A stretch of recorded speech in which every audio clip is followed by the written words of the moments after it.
बिस्मिल्लाहिर्रहमानिर्रहीम। अस्सलाम वालेकुम फ्रेंड्स, क्या हाल है? उम्मीद करती हूँ सब ठीक ठाक होंगे और मज़े में होंगे।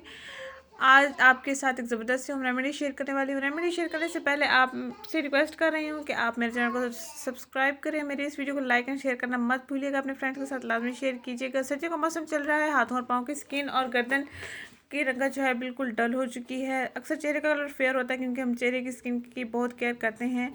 तो आपके साथ हाथों पाँव और गर्दन की स्याही साफ़ करने के लिए एक ज़बरदस्त सी होम रेमेडी शेयर कर रही हूँ जो कि आपके वीडियो में दिखाई जा रही है। ये मैंने आलू का रस निकाला है, आलू को कद्दूकश कर लिया है और मलमल के कपड़े में मैंने इसको दबाकर इसका रस निकाल लिया है। तकरीबन 2 से 3 चम्मच मैंने आलू का रस ले लिया है। इसमें मैं एक बड़ा चम्मच जौ का आटा ऐड कर रही हूँ जैसे कि आपको वीडियो में दिखाया जा रहा है।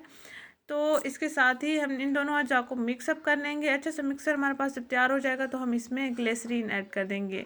ये हाथों और पाँव की जो मैल है वो फौरी साफ़ कर देगा और 2 मिनट के अंदर अंदर आपको वाज़ेह रिजल्ट्स मिल जाएंगे। आप बर्तन वाश कर लेने के बाद रोज़ाना इस रेमेडी का इस्तेमाल करें। अपने हाथों की रंगत को खूब निखारें, अपने पाँव की रंगत को भी खूब निखारें। अपने चेहरे के कलर की तरह अपने हाथों पाँव की रंगत को भी निखार सकते हैं। अपनी गर्दन की जो स्याही है उसको भी साफ़ कर सकते हैं।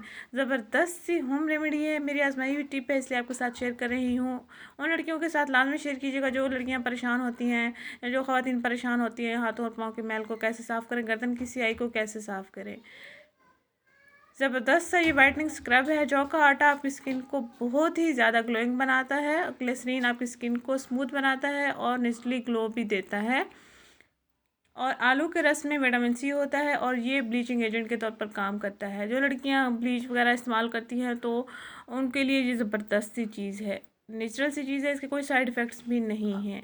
प्लीज़ मेरी इस वीडियो को लाइक एंड शेयर करना मत भूलिएगा। अपना एक्सपीरियंस कमेंट बॉक्स में मेरे साथ लाजमी शेयर कीजिएगा। मिलते हैं नेक्स्ट वीडियो में। Thank you. अल्लाह हाफिज़।